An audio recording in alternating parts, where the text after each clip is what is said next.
warahmatullahi wabarakatuh.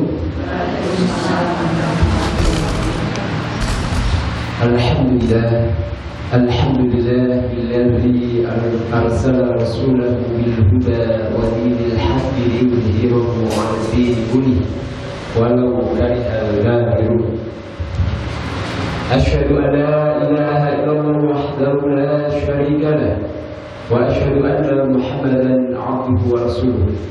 Allahumma shalli wa sallim wa barik ala nabiyyina Muhammad wa ala alihi wa sahbihi ajma'in. Amma ba'du. Ibu-ibu yang dirahmati oleh Allah Subhanahu wa taala, sebelumnya semuanya sehat ya? Amin. Insyaallah di kesempatan sore hari ini kita akan lanjutkan lagi kajian kita di dalam membahas terkait fikih usrah atau fikih keluarga yang kita ambilkan dari tulisan dari Daurah Asy-Syaikh Sulaiman Ruhaili hafizahullah, di mana pertemuan terakhir kita sudah sampai ke pembahasan muamalah atau pergaulan suami istri ya di dalam rumahnya, kalau tidak salah ya,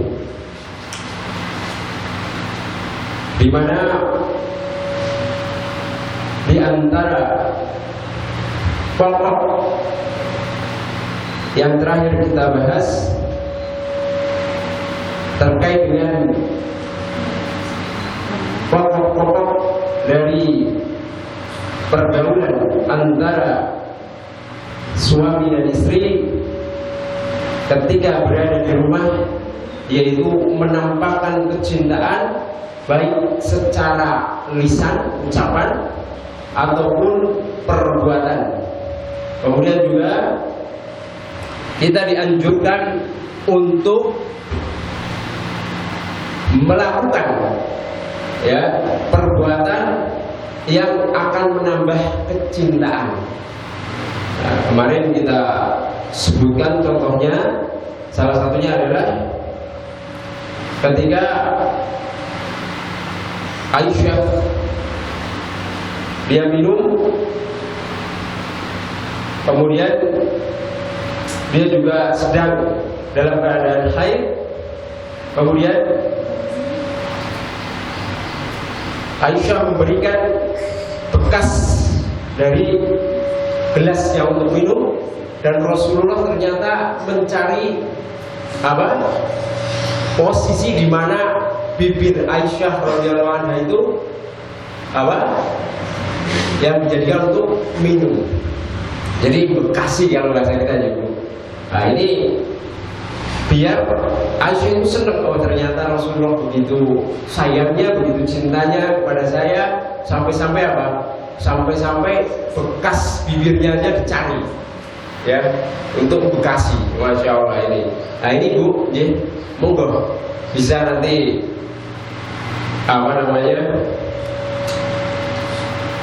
melihat bagaimana suami ya. Pernah belum Bu? Iya, kalau nah ini sebenarnya kita masih sampai pembahasan yang terkait lelaki kemarin ya. Baik, tapi tidak masalah jika kita bahas karena juga berkaitan. Kemudian masih seputar adab-adab bermuamalah di rumah ya. Di antaranya adalah hendaknya seorang suami itu memberikan nafkah kepada istrinya meskipun istrinya itu orang yang kaya, mampu. Kemudian juga meskipun istrinya juga seorang pegawai, ya, tetap diperintahkan oleh syariat kita. Dan hendaknya juga suami itu juga memenuhi yang menjadi hak-haknya. Nah, ini jangan sampai ya, jadi nasihat saya pribadi sebenarnya. Ya, tapi nanti ibu-ibu bisa menasihatkan putranya atau cucunya misalkan yang laki-laki bagaimana untuk bermuamalah, bergaul dengan istrinya ketika berumah tangga, terkhusus ketika di rumah, ya. Jadi meskipun istrinya adalah seorang yang kaya raya, kemudian dia adalah seorang pegawai, di mana dia memiliki penghasilan sendiri, tetap seorang suami wajib memberikan nafkah sesuai dengan hak daripada istri. Ya. Kemudian juga suami juga berhak mengingatkan. Jadi bu, meskipun ibu pegawai atau kaya-kaya ya, pedagang misalkan, suami itu berhak menegur ketika ibu itu boros. Nggak boleh berargumen, Pak, duitku sendiri kok, aku yang cari sendiri, jangan. Ya, kadang-kadang banyak kasus ya karena si istri memiliki kekuatan untuk mencari rezeki, mencari uang, akhirnya kadang-kadang sebagian mentang-mentang, akhirnya keluarganya nggak bahagia karena si istri merasa sudah kuat meskipun tanpa suami, jadi merasa tidak perlu bergantung. Ya itu, meskipun kita memiliki kemampuan finansial yang kuat, ya, terutama ibu sebagai perempuan, jangan sampai ketika diingatkan suami berlaku boros, kemudian malah justru mengatakan yang menyakitkan seperti tadi, misalkan itu uang sendiri, aku yang cari sendiri, jadi ya sudah gitu, gak usah ikut campur. Wah, ini repot lagi ya. Lalu apa tujuan berkeluarga nanti kalau seperti itu? Padahal suami adalah pemimpin yang tugasnya mengarahkan, begitu. Jadi jangan sampai seperti itu. Kemudian juga ini ada sebuah kisah ya terkait dengan kenapa seorang suami itu harus memberikan hak istrinya, hak anak-anaknya. Ini penting. Dulu ada kejadian zaman Rasulullah SAW. Jadi ini Hindun ya, Ummu Muawiyah radhiyallahu anha, dia itu curhat kepada Rasul SAW terkait suaminya. Ya. Beliau mengatakan, ya Rasulullah, wahai Rasulullah, sesungguhnya Abu Sufyan itu seorang lelaki yang bahasa kita menahan uangnya. Jadi kalau bahasa kasarnya rodo-rodo kalau bahasa Jawanya ini bahasa Indonesia ya, bahasa Jawa. Medit.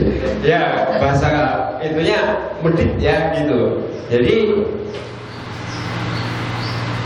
beliau bertanya, apakah bagiku ya diperbolehkan untuk mengambil uangnya secara sembunyi-sembunyi, jadi nggak izin, tahu tempat penyimpanannya ada ya, boleh nggak? Ya. Di sini. Karena alasannya apa? Karena suaminya itu tidak memberikan kadar yang mencukupi untuk dia maupun anak-anaknya. Ya. Kata Rasulullah apa? Kata Rasulullah, "Budi ma yakfiki wa waladihi bil ma'ruf." Maka ambillah uangnya dengan kadar yang mencukupimu dan anak-anakmu. Boleh. Di situ ya. Ketika kapan? Ketika suami tidak memberikan hak sepenuhnya ya kepada istri ataupun anaknya daripada nafkahnya. Padahal kaya punya, tapi tadi bahasanya medit, bakhil gitu ya. Boleh seorang istri mengambil, tapi nggak boleh berlebihan ya Bu. Hanya kadar yang mencukupi. Misal ada keluarga, suaminya punya uang, bekerja ya, tapi sama istrinya masya Allah medit gitu ya, berbeda sama anaknya. Jadi kalau ngasih bulanan itu nggak cukup, padahal anaknya sudah sekolah, biayanya besar sekali. Jadi sehingga ketika jatah bulanannya itu dibagi-bagi hanya cukup untuk membayar sekolah, nggak bisa untuk makan, minum misalnya. Nah ini boleh seorang istri itu mengambil dengan sembunyi-sembunyi ya. Tapi di sini nggak boleh berlebihan, Bu. Ya, seperti itu. Wah, nanti bapak-bapak ini kalau tahu disimpan yang print dikunci lagi kemarin ya. Tapi enggak ya, suami ibu sekalian, saya jawab cukup ya Bu ya. Ya, seperti itu. Makanya ini penting sekali bagi kami ya, para lelaki itu hendaknya memberikan nafkah, memberikan nafkah kepada istri dengan kadar yang mencukupi. Kalau memang mampu tentunya di sini ya. Jadi memang ada uangnya, bukan nggak ada. Kalau berbeda, kalau nggak ada itu beda lagi. Ya harus sama-sama sabar kalau seperti itu. Kadang-kadang kan sebagian ingin memberikan itu kadar yang mencukupi, tapi kok ya kadang-kadang rezeki orang masing-masing gitu. Kadang-kadang mungkin pas lagi rezekinya dikasihnya sedikit sehingga nggak mencukupi. Ya ini beda. Ya mau ngambil secara subi-subi juga nggak ada suaminya gitu. Kalau memang nggak ada seperti itu, beda ya biasanya. Kalau bisa sih menyampaikan jujur kurang gitu. Kalau suaminya langsung peka kan, oh iya ya saya sudah punya anak sekian, saya harus melebihkan. Itu beda lagi ya. Baik. Di sini juga di antara hadis yang memerintahkan agar para suami itu memberikan hak daripada istrinya yang mencukupi, sebagaimana sabdanya wallahunna 'alaikum rizquhunna wa kiswatuhunna bil ma'ruf. Maka wajib ya atas para istri atas kalian itu rizquhunna, rezeki mereka harus diberikan, pakaian mereka juga harus diberikan dengan cara yang ma'ruf. Jadi di sini kata Asy-Syaikh walahunna menunjukkan sesuatu yang wajib. Jadi wajib memang bagi para suami itu memberikan hak kepada istri dengan kadar yang mencukupi. Jadi kalau suaminya memang mampu ya di sini. Kemudian di sini juga ada motivasi ya terkait biar para suami dan juga ini sifatnya umum sebenarnya untuk perempuan juga, bahwasanya Rasul Shallallahu Alaihi Wasallam pernah bersabda ya, dan di sini dari jalan sahabat Abu Hurairah radhiyallahu anhu, Rasul Shallallahu Alaihi Wasallam bersabda, dinarun anfaqtahu fisabilillah wa dinarun anfaqtahu fi raqabah wa dinarun tasaddaqta bihi 'ala miskin wa dinarun anfaqtahu 'ala ahlik a'dhamuha ajrun alladhi anfaqtahu 'ala ahlik. Rawahu Muslim. Jadi dinar yang kamu nafkahkan di jalan Allah, dinar yang kamu nafkahkan untuk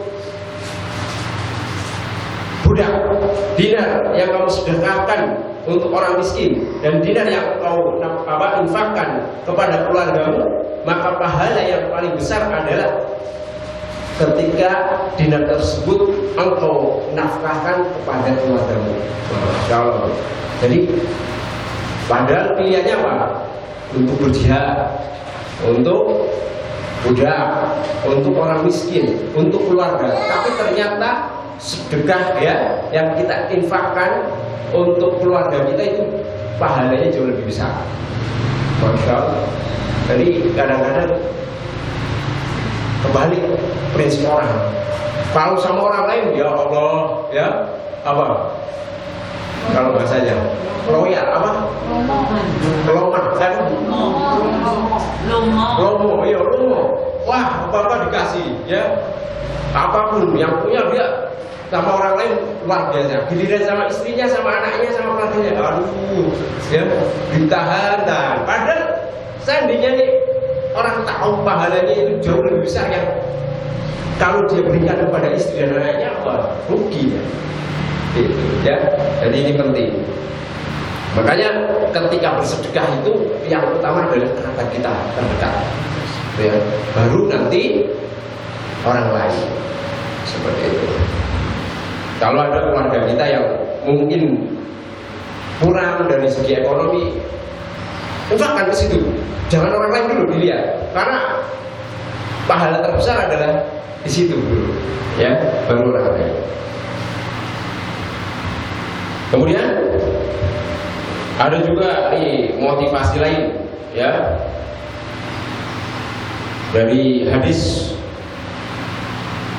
Al-Miqdam bin Ma'di Karib. Bahasanya Nabi SAW bersabda, "Ma at'amta nafsaka fa huwa laka shadaqah, wa ma at'amta waladaka fa huwa laka shadaqah, wa ma at'amta zawjaka fa huwa laka shadaqah, wa ma at'amta khadimaka fa huwa laka shadaqah." Rawahu Ahmad. Jadi segala sesuatu, ya, dari makanan, ya, yang kamu berikan untuk dirimu sedekah, ya kan? Untuk diri kita nih, kita lapar makan, sedekah, pahala. Ini luar biasa, ya. Kemudian apa yang kamu berikan kepada anakmu, sedekah.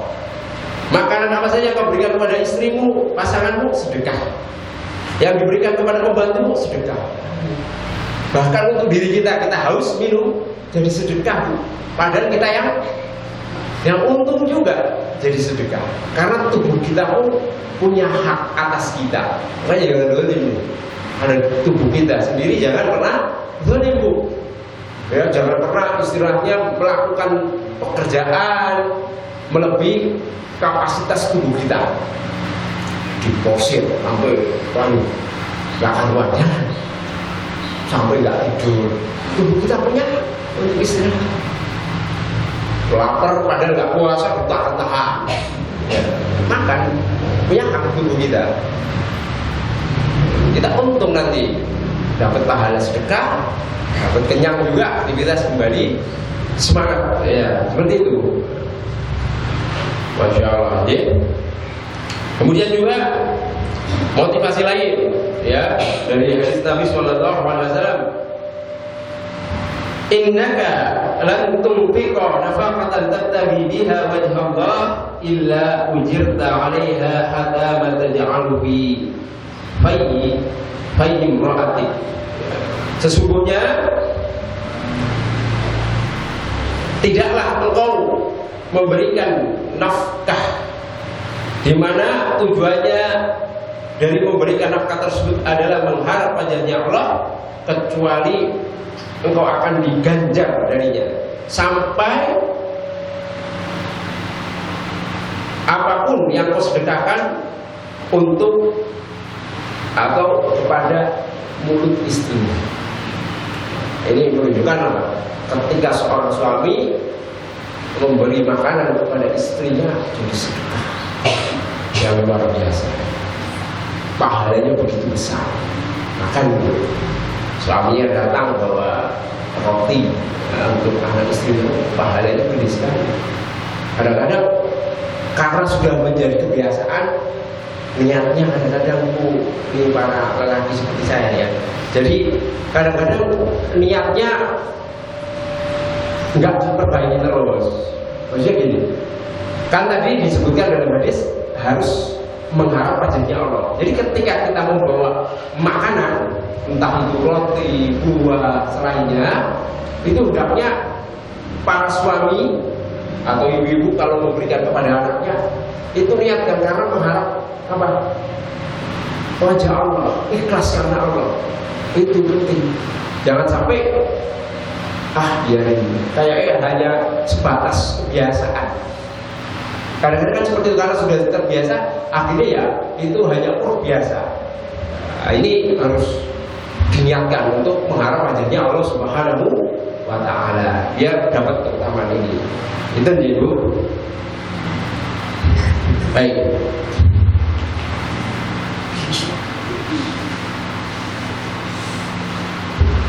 Kemudian ini ada peringatan juga, ya, tadi motivasi, karena peringatan. Nabi SAW melalui sabdanya memperingatkan ya bagi para suami yang dia menyia-nyiakan hak istrinya ya dari berupa nafkah yang sifatnya harta ya.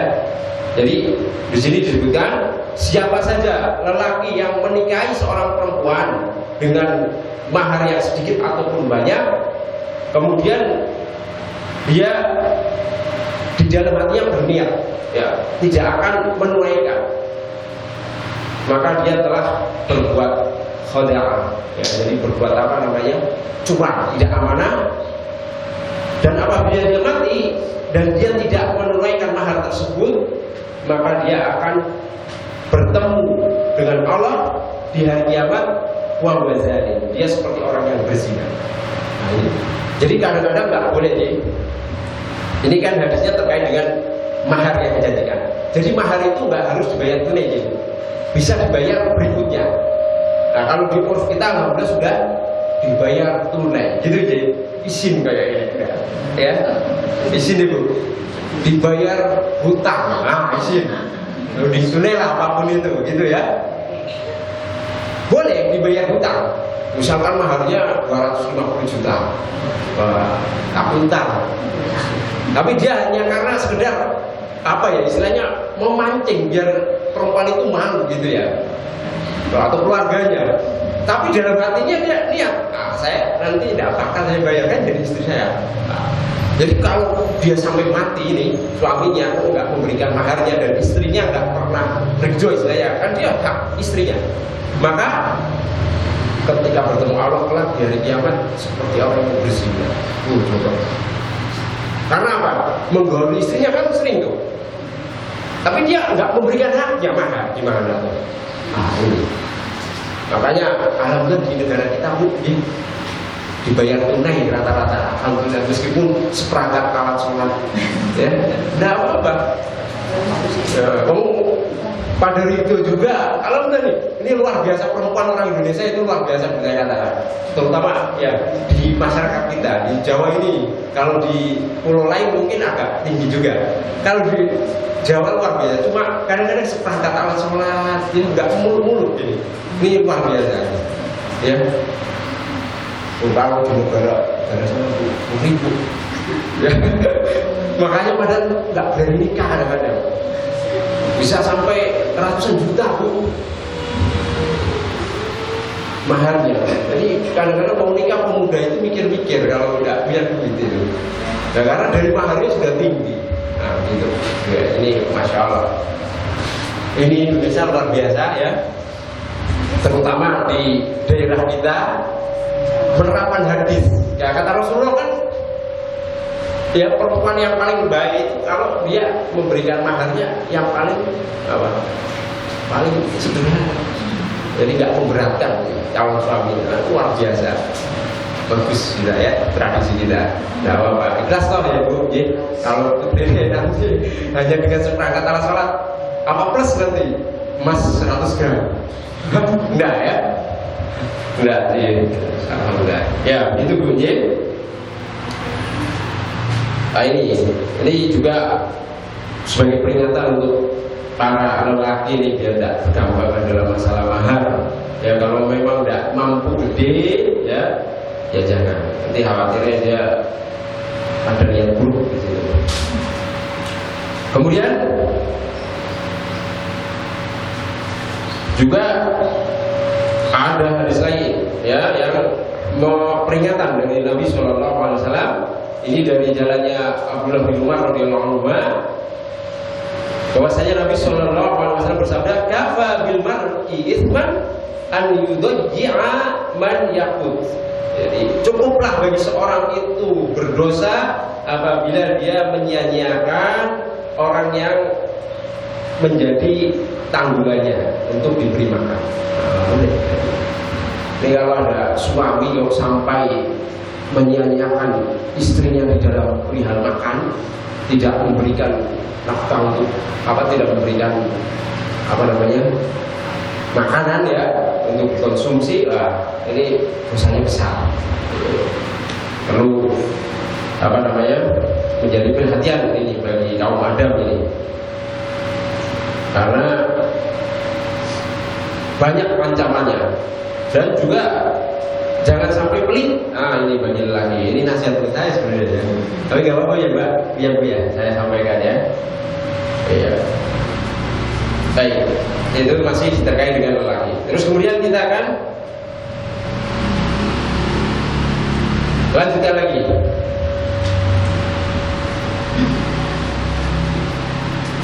Di sini di dalam kitab ini juga ada hal penting yang perlu diperhatikan bagi kaum lelaki. Sebuah hadis juga ini saya sampaikan hadis saja dulu. Jadi Rasulullah SAW pada bersabda, "Akmalul mu'minina imanan wa ahsanuhum khuluqan."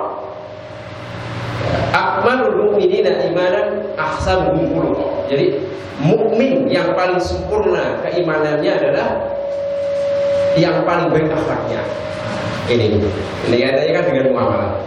Wa hiyarukum linisaihim. Dan orang yang terbaik di antara kalian adalah orang yang paling baik muamalahnya dengan istrinya. Jadi orang yang terbaik itu yang mampu bermuamalah, bergaul dengan istrinya dengan sebaik-baik pergaulan. Dan akhlak yang baik menjadi ciri kesempurnaan iman. Jadi kita kalau ngaku beriman, kalau ingin sempurna, miliki akhlak yang baik. Kemudian sama keluarga kita juga pergaulan dengan yang baik. Ya, Rasulullah juga begitu, Bu. Ya, bahkan dalam sabdanya, khairukum li ahli. Orang yang terbaik di antara kalian adalah orang yang paling baik kepada keluarganya. Wa ana khairukum li ahli, dan aku adalah orang yang paling baik terhadap keluargaku. Jadi Rasulullah sudah menjadi teladan yang paling bagus untuk kita. Rasulullah itu sering bantu istrinya pekerjaan rumah, ya, jahit, bajunya apa ya, kalau nggak salah. Kemudian masak apa itu roti apa dulu itu. Ini bukan aib. Kadang-kadang laki-laki itu gimana ya, merasa pekerjaan seperti memasak, cuci piring, cuci baju itu pekerjaan yang tidak selayaknya dia lakukan, seolah-olah hanya tugas istrinya. Ini keliru pemahaman seperti itu. Karena kalau di dalam Islam sendiri tidak seperti itu. Jadi di dalam Islam Rasulullah yang manusia paling sempurna, manusia yang terbaik, dia nggak malu bantu istri-istrinya untuk melakukan pekerjaan rumah. Nah, makanya kita sebagai umatnya justru harus menyontoh beliau. Kita siapa sih itu? Ya, sebagai laki harus semangat tentunya mencontoh Rasulullah untuk membantu ya pasangannya di rumah untuk cuci baju. Kalau memang istrinya sudah repot, ya kita bantu cuci piring gitu ya. Ini buat nasihat juga nanti buat anak ibu laki-laki bisa, kalau berkeluarga, bantu istrinya untuk pekerjaannya. Karena apa? Menjadi ciri khas manusia terbaik nanti kalau orang itu mampu menerapkan amalan-amalan ini. Karena orang yang terbaik adalah orang yang paling baik kepada istrinya. Sementara di sini ya Rasulullah juga melakukan hal tersebut. Berarti kita di samping berbuat baik kepada pasangan kita, juga di sisi lain perbuatan ini dalam menyentuh Nabi Shallallahu Alaihi Wasallam juga mulia sekali. Pahalanya gimana? Ya, bisa diragukan, gede sekali, Bu. Ya, gede sekali.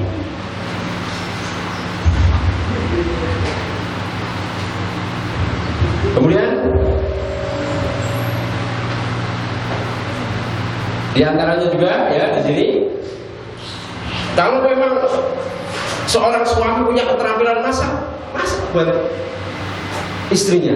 Ya, kadang-kadang kalau pas libur ini ini tanggal merah, manfaatin untuk Coba Bu, alhamdulillah, Jim goreng tempe apa masak air ya Bu. Nah ini luar biasa, itu berarti sudah menerapkan apa prinsip-prinsip dari bermuamalah yang baik dengan keluarganya. Punya keterampilan nyangkur, tapi nyangkur biasanya tugas laki ya, mencuci misalkan. Ini bukan aib ya Bu ya. Dan tidak membuat suami itu jadi wibawanya berkurang. Coba ibu kalau lihat suaminya melakukan itu, tambah sayang apa merendahkan, tambah sayang, ya toh? Ya Allah, suamiku manusia terbaik ini. Pasti seperti itu. Mengujinya luar biasa. Dan memang perempuan, masya Allah, saya yakin perempuan itu kalau lihat suaminya membantu itu, dia cintanya makin tulus sekali. Saya yakin. Nah, itu bisa kita sampaikan ke putra kita ya, biar nanti menjadi lelaki sejati. Lelaki sejati bukan naik membantu istrinya, itu dia. Baik. Masih dari pihak lelaki, nggak apa ya. Lelaki terus ini nanti dilihat perempuan loh ya. Gantian. Lelaki tidak boleh ya dia meremehkan istrinya, mensifati istrinya dengan sifat yang menyakiti hatinya. Nah, misalkan istrinya duduk, ya jangan dipanggil duduk gitu ya. Ini untuk suami ya. Itu kadang-kadang nggak terima loh perempuan loh. Iya bener, istrinya lemu ya, tapi ya harus harus tetap memuji. Misalkan dengan apa Bu? Dek, meskipun kamu gemuk tapi tetap terbaik bagiku. Wah, enak gitu ya. Istrinya seneng juga. Sekarang itu kan body shaming ya bagi di situ. Nah ini makanya tidak boleh. Atau mendoakan kejelekan juga nggak boleh. Seorang suami kepada istrinya nggak boleh. Pokoknya semua ucapan tindakan yang merendahkan istrinya, yang membuat sakit hatinya dijauhkan, tidak boleh. Nah, karena kalau udah tersakiti bahaya ini, ya suami istri atau perempuan.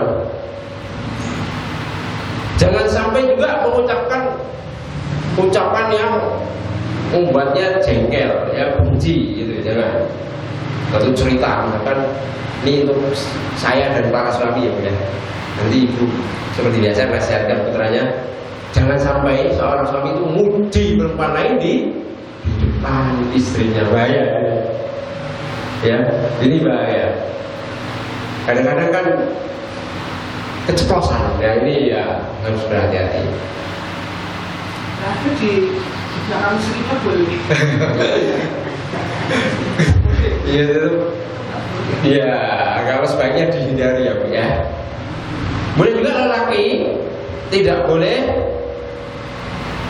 ya memukul istrinya dengan pukulan yang dapat menyakitinya atau merendahkannya, ini nggak boleh. Dan di sini ada catatan, boleh seorang suami memukul istrinya boleh, tapi tidak boleh memukul wajah atau dengan juga memukul yang dapat membuat bekas sampai biru gitu ya, sampai berdarah, itu nggak boleh. Lalu bagaimana pukulan yang boleh? Yang boleh hanya pukulan yang memperlihatkan ya kemarahan saja. Dan oleh ulama dijelaskan ya sebagiannya dengan alat untuk siwak, pas sikat gigi Bu. Ya, siwak kecil ya Bu, segini, mentung pakai itu aja. Itu pun hanya sekedar memperlihatkan bahwasanya ini loh saya marah gitu terhadap istrinya. Coba, mukul boleh, tapi mukulnya pun tidak boleh yang sampai menyakiti. Hanya cukup menampakkan bahwasanya dia marah. Kalau ada hal yang nggak pas tentunya di situ ya. Nah, ini sampai segitunya bro. Walaupun dalam keadaan yang marah sangat, karena tindakan istri yang mungkin menurut dia melampaui batas, dia tidak boleh memukul sampai pukulan itu apa? Menyakiti, sampai apa? Biru memelat sampai mengeluarkan darah, KDRT ya. Tidak boleh. Baik. Contoh misalkan anak kemudian apa? Kamu nggak taat kepada suami, perempuan apa kamu jalan dipukulin kepala di tembok. Boleh nggak Bu? Nggak boleh ya. Itu nggak boleh. Dalam agama kita dilarang. Kan ada Bu, ada yang seperti itu. Ini naudzubillah ya. Bahkan kadang-kadang yang kita bikin miris, ada berita seorang suami tega sampai apa? Membunuh istrinya. Ya, sampai dimutilasi. Kita kan lihatnya ini gimana hatinya gitu ya. Tapi ya itu kita selalu mohon hidayah dari Allah ya. Semoga ya pasangan kita nggak sampai berbuat yang buruk seperti itu. Ya, karena ada memang kejadian seperti itu. Makanya dalam Islam dijelaskan dengan sejelas-jelasnya, ya segamblang-gamblangnya.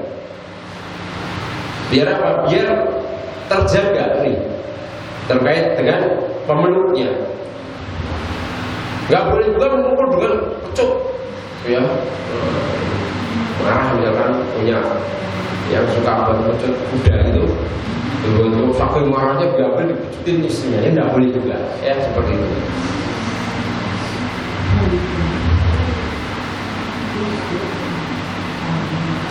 Jadi sekali lagi saya ingatkan, seorang suami boleh memukul istrinya hanya dengan pukulan yang hanya menampakkan bahwa dia marah. Dan itu pukulannya biasanya pakai apa? Alat siwak kecil, dipukul kencang pun nggak sakit, ya seperti itu.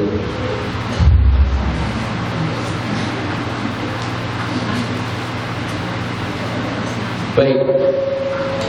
Kemudian kita akan masuk pembahasan berikutnya.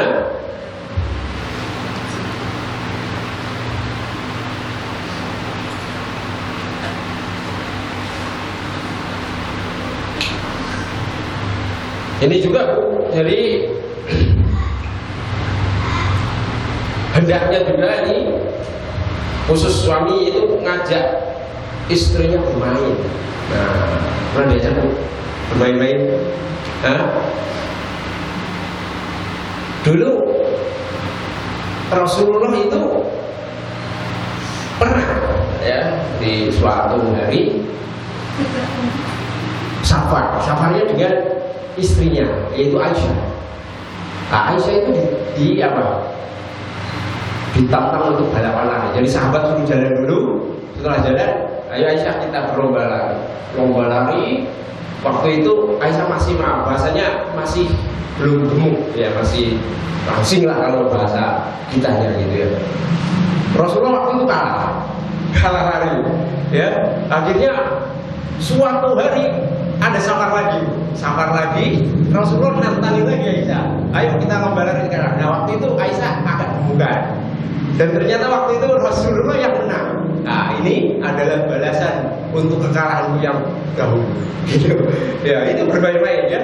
Ya kadang-kadang suami itu perlu juga mengalah kepada istrinya pada hal seperti itu. Main apa, game apa, sebenarnya suaminya bisa menang misalkan. Kadang-kadang pura-pura biar istrinya senang. Nah nanti suatu hari main lagi tunjukkan laki-laki itu yang menang. Jadi nanti ini balasan yang waktu dulu kita main bareng. Akhirnya kan apa? Tumbuh apa? Tumbuh kasih sayang, senang. Wah, gitu ya. Nah itu hendaknya seperti itu. Jadi bukan buruknya untuk ngajak bermain istrinya. Apapun lomba yang mubah tentunya. Dan malah justru para ulama memerintahkan ya atau menganjurkan kepada apa namanya para suami itu banyak ajak istrinya itu hal-hal yang berubah. biar istrinya bahagia jalan-jalan dulu ya, lihat ke tempat wisata atau kalau di rumah ya ngajakin main yang diperbolehkan apa gitu, tidak apa-apa. Kadang-kadang kayak anaknya juga tidak apa-apa gitu ya, main apa batu kertas gunting mungkin ya, kan tidak apa-apa seperti itu, untuk menumbuhkan apa kasih sayang di antara keduanya, kecintaan. Kemudian pernah juga ada cerita dulu Aisyah ya pernah menutupi istrinya Aisyah ya dengan ridanya.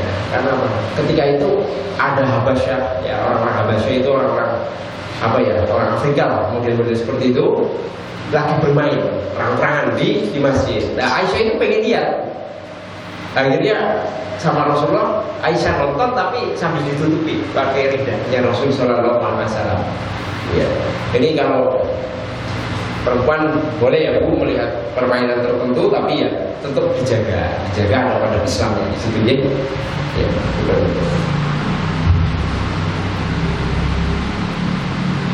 Kemudian juga kalau hari raya itu kalau di zaman Rasulullah buat main-main Bu.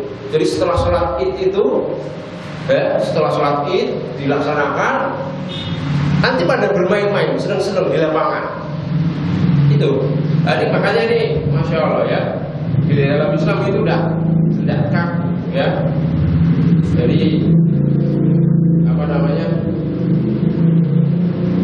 Banyak memberikan gambaran-gambaran bagaimana kita bermuamalah yang luwes ya di dalam kehidupan berumah tangga dengan apa pasangan kita seperti itu.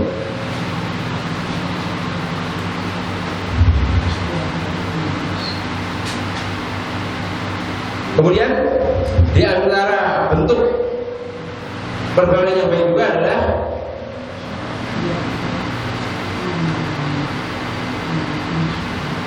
seorang lelaki hendaknya dia memakai pakaian yang bagus, wangi. Nah, ini penting. Jadi kadang-kadang ini saya agak soroti, jadi di dalam masyarakat kita kebalik kadang-kadang ya. Laki-laki itu juga kadang-kadang ya. Jadi kalau di rumah itu, kalau mau pergi pakai parfum itu bener banget ya, sampai wanginya mana-mana, sampai dapur. Giliran di rumah ya Allah, buka baju ya, keringet banyak kali gitu, pakai pakaian yang ala kadarnya. Ya kadang-kadang seperti itu toh. Nah ini kebalik, harusnya apa? Di rumah seorang suami itu juga harus menggunakan pakaian yang bagus, yang enak dilihat oleh istrinya, wangi juga, ya, semangat, nggak luyu gitu ya. Itu harus seperti itu, harusnya seperti itu.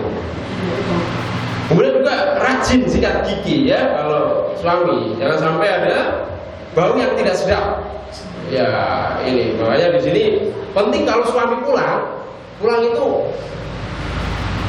masuk kamar mandi dulu, sikat gigi suruh ya. Nah masuk sudah seger, begitu ya. Karena memang tuntunannya seperti itu. Jadi hendaknya lelaki seperti itu, enggak langsung gitu ya. Tapi memang kalau di masyarakatnya kadang-kadang begitu ya Bu ya. Ya mudah-mudahan nanti bisa ada perbaikan. Dan terutama juga kalau masuk, kalau ada kamar mandi di luar, mandi dulu. Kalau habis kerja bergantinya luar biasa ini ya, suami biar wangi kalau ketemu istrinya. Nah, ini kan kalau ketemu istrinya ya baru pulang kerja wangi habis mandi itu, wah masya Allah, makin sayang, insya Allah seperti itu.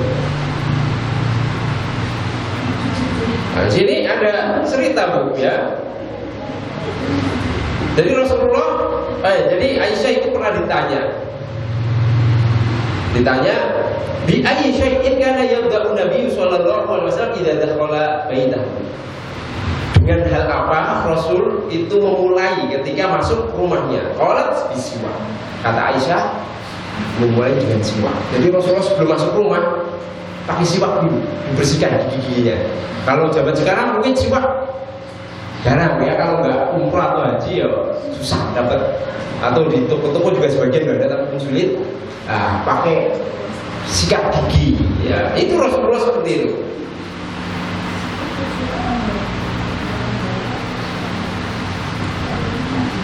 Dan Ibnu Abbas juga di sini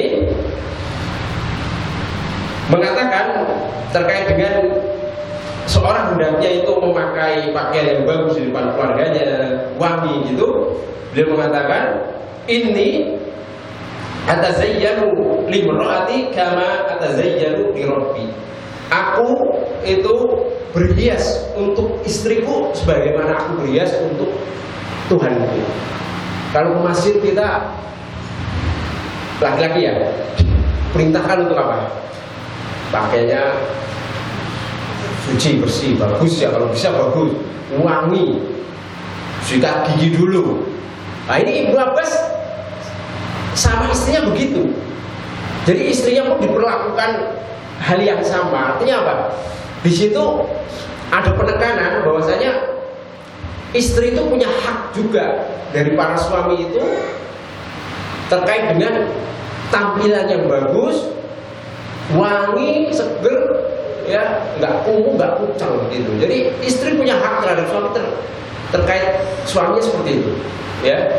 Jangan sampai ini para suami ya, nasihat sekedarnya, ala kadarnya, ya, jangan sampai. Baik, masih lama bu? 10 menit. Aduh, itu aja bu. Udah laki-laki dari tadi, sekarang perempuan ya bu. Nanti nggak dapat nih berapa 10 menit lagi. Baik, sekarang kita akan masuk ke muamalah di dalam hubungan suami istri di rumah binisbah lil mar'ah, dengan tinjauan dari sisi perempuan.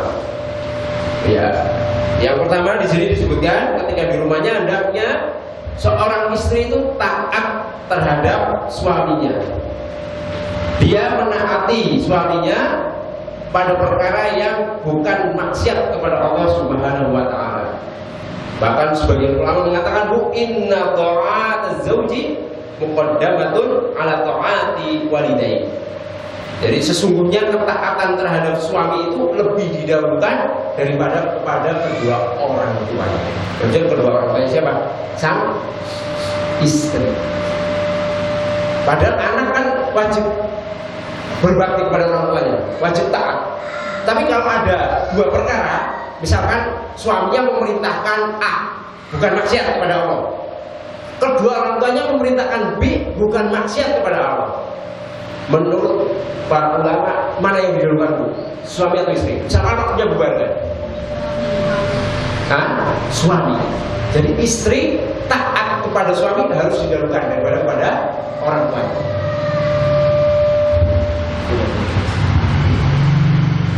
Ini menunjukkan ya suami memiliki hak yang tinggi.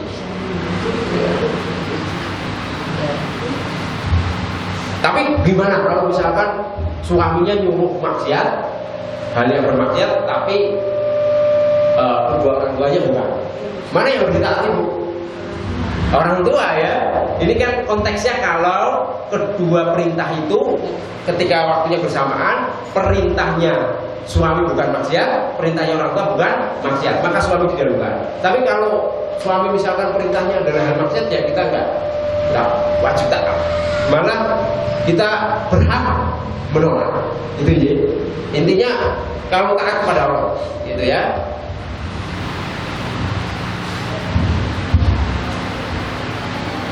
Kemudian di sini ada sebuah ayat, فَالصَّالِحَاتُ قَانِتَاتٌ حَافِظَاتٌ لِلْغَيْبِ بِمَا حَفِظَ اللَّهُ وَاللَّاتِي تَخَافُونَ وَاللَّاتِي يَخَافُونَ نُشُوزَهُنَّ فَعِظُوهُنَّ وَاهْجُرْهُنَّ فِي الْمَضَاجِعِ وَاضْرِبُوهُنَّ فَإِنْ أَطَعْنَكُمْ فَلَا تَبْغُوا عَلَيْهِنَّ السَّبِيلَ إِنَّ اللَّهَ كَانَ عَلِيًّا كَبِيرًا. Nah, ini ada ayat perempuan-perempuan yang sholih lagi taat, ya, yang dia menjaga kehormatan dirinya, menjaga kehormatan suaminya ketika suaminya itu tidak ada, sebagaimana Allah menjaganya, ya. Kemudian ini dan apabila jadi perempuan yang soleh lagi taat, dia adalah perempuan yang apa? Menjaga dirinya, menjaga kehormatannya ketika suaminya tidak ada, sebagaimana Allah menjaganya. Jadi di antara ciri perempuan yang soleh dan taat, dia betul-betul harus pandai, ya, memanage dirinya untuk menjaga kehormatan dirinya. Misalkan suaminya lagi safar, ya, betul-betul, ya, jaga diri di rumah. Ada sebuah kisah, tapi saya belum tahu persoalannya. Jadi untuk sekedar gambaran saja. Jadi dulu ada di zaman Rasul Shallallahu Alaihi Wasallam sepasang suami istri. Nanti bisa cek lagi, ya, kita coba lihat apakah sahih misalnya. Jadi kisah tersebut, ketika suaminya hendak pergi, dia wasiat kepada istrinya, meminta istrinya itu tidak boleh keluar dari rumah, ya, sampai dapat izin. Tapi zaman dulu kan nggak ada WhatsApp, ya, suaminya pergi safar. Maka ketika itu ada orang yang mengabari, katanya orang tuanya sakit. Kemudian dengan berat hati sang istri mengatakan, maaf, saya tidak bisa menjenguk karena suami saya tidak mengizinkan saya keluar. Akhirnya yang orang disuruh orang tuanya itu pulang dengan kecewa. Datang lagi, sekarang orang tua sudah meninggal, silakan kamu untuk melihatnya sebagai bentuk penghormatan terakhir. Karena suaminya belum pulang, sang istri juga mengatakan, maaf, saya sebenarnya sangat sedih, saya ingin melihat orang tuaku, tapi karena suamiku tidak mengizinkan, maka saya tidak bisa.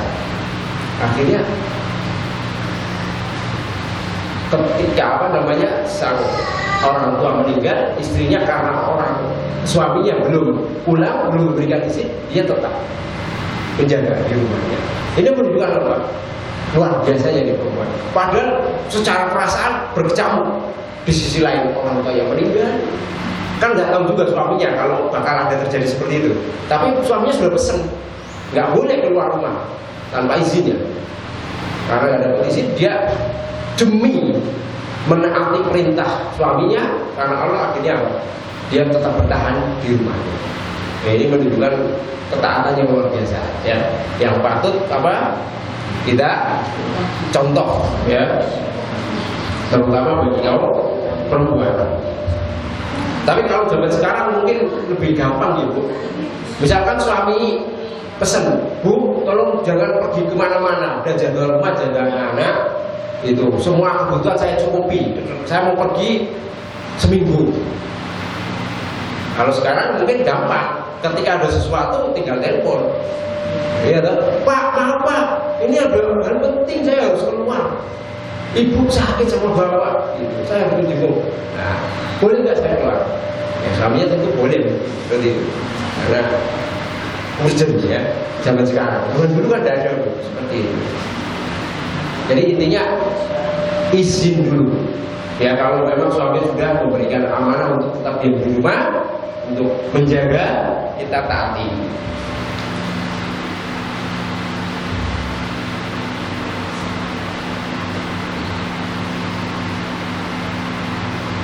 Kemudian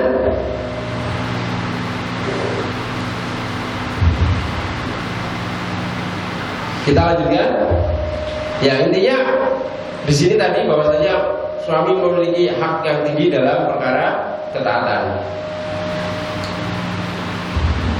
Ada hadis dari Abi Hurairah radhiyallahu anhu bahwasanya Rasulullah sallallahu alaihi wasallam Dia bersabda, "Idza sholatil mar'atu khamsaha wa shamat syahraha wa hasalat farjaha wa ata'at ba'laha dakhalat min ayyi abwabil jannah syi'a." Jadi apabila seorang perempuan atau seorang istri dia sholat 5 waktu, berpuasa di bulan Ramadan, dia menjaga kemaluannya dan mentaati suaminya, maka dikatakan padanya, ya, masuklah surga dengan pintu mana saja yang kamu hendaki atau yang ia hendaki. Nah, itu utamanya. Yang penting sholat ya dijaga yang waktu, puasanya dijaga, kemaluan dijaga, taat pada suami, penak perempuan itu masuk surga. Simple, Bu.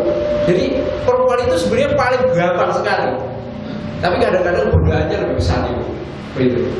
Kuncinya taat suami, itu udah prinsip dasarnya itu. Kalau sudah taat suami, insya Allah surga di depan ya para perempuan.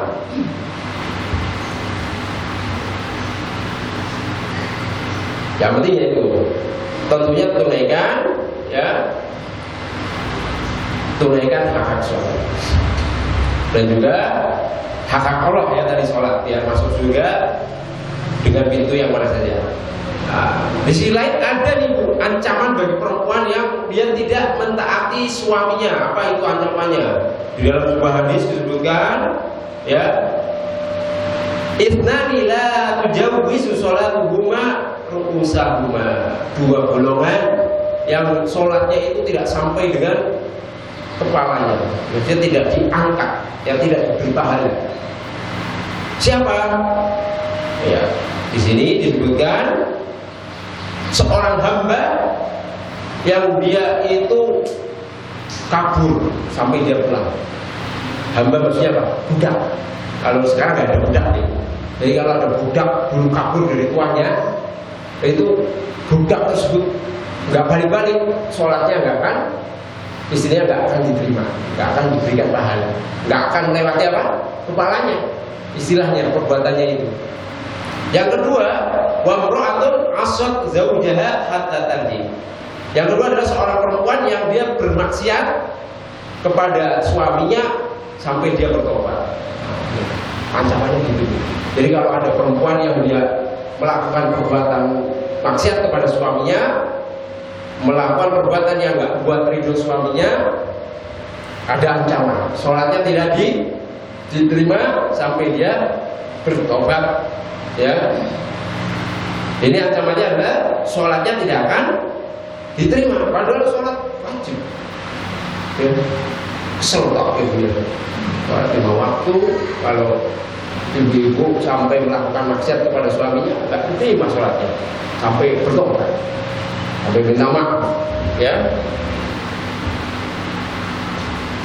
sebagian ulama membawanya terkait hadis tersebut ketika diranjang, maksudnya tidak mau apa melayani ya hubungan.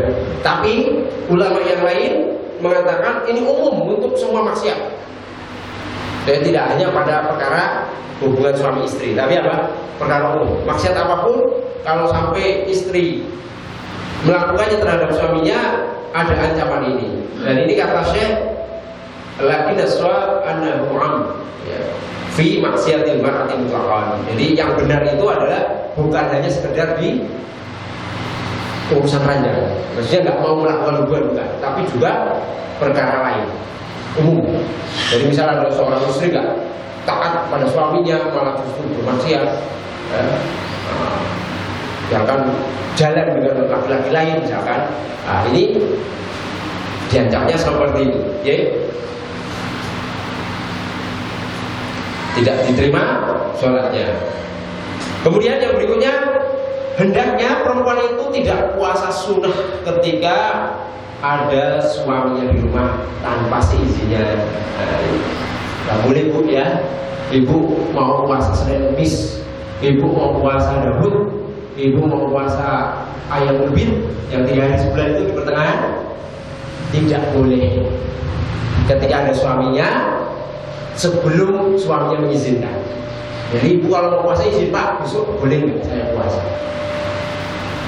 Nah, kalau perjalanan Rabu, puasa atau tidak Bu? Hah? Kalau suaminya melarang, tidak boleh ya. Boleh ya, karena di sini dipersyaratkan kalau suaminya ada di rumah. Jadi kalau suaminya ada di rumah, seorang perempuan, seorang istri tidak boleh berpuasa tanpa seizin dari suaminya.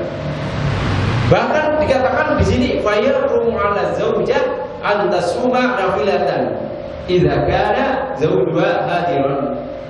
Ya. Jadi haram bagi seorang istri berpuasa sunnah ketika suaminya ada di rumah. Jadi harus izin. Kalau safar tidak boleh, karena mau safar suaminya kan enggak, istilahnya enggak ada kebutuhan juga nanti gitu. Ya. Landasannya apa kok sampai diharamkan? Landasannya sebagaimana hadis dari Abu Hurairah dari Nabi Shallallahu Alaihi Wasallam, beliau berkata atau bersabda, la tasumul mar'atu wa ba'ruha syahidun ila bi'idnih. Rawahul Bukhari. Jadi tidak boleh seorang perempuan ya berpuasa sedang suaminya ada ya menyaksikan kecuali dengan izinnya. Nah, jadi harus dengan izin.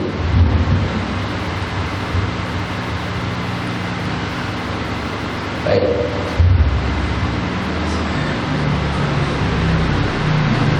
Ini bahkan sampai-sampai Bu ada hal juga. Aisyah itu kalau mengqadha puasa Ramadan, padahal kan wajib mengqadha. Sampai-sampai beliau itu menunda. Jadi ketika beliau itu menunda ya, itu akhir qadha Ramadan ila akhir Sya'ban, sampai akhir bulan Sya'ban. Tadi kan perempuan biasa punya hutang ya, karena masih haid yang belum yang sudah balik ya, yang haid atau belum menopause, dia kan mesti punya hutang ketika bulan Ramadan. Nah ini Aisyah mencontohkan, beliau tidak melakukan qadha puasa langsung ketika bulan Syawal atau setelahnya ya, atau di bulan Muharram, tapi beliau menunda sampai apa? Akhir bulan Sya'ban, jelang Ramadan lagi berarti ya. Itu saking betul-betul mungkin ingin menjaga kedudukan dari Nabi Shallallahu Alaihi Wasallam. Terlebih puasa sunnahnya di sini ya.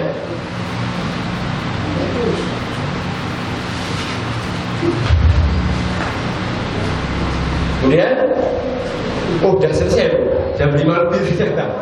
Baik Bu, kita cukupkan ya sampai situ. Kita lanjutkan lagi di pertemuan berikutnya insyaallah.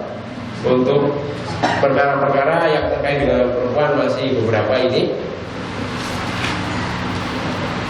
Jadi itu BJ terkait aturan bermuamalah dengan pasangan kita, baik dari sisi laki-laki maupun perempuan. Kalau sudah menunjukkan waktu jam 5 lebih, saya akhiri. Ada kurangnya saya mohon maaf. Wabillahi taufiq. Wassalamualaikum warahmatullahi wabarakatuh.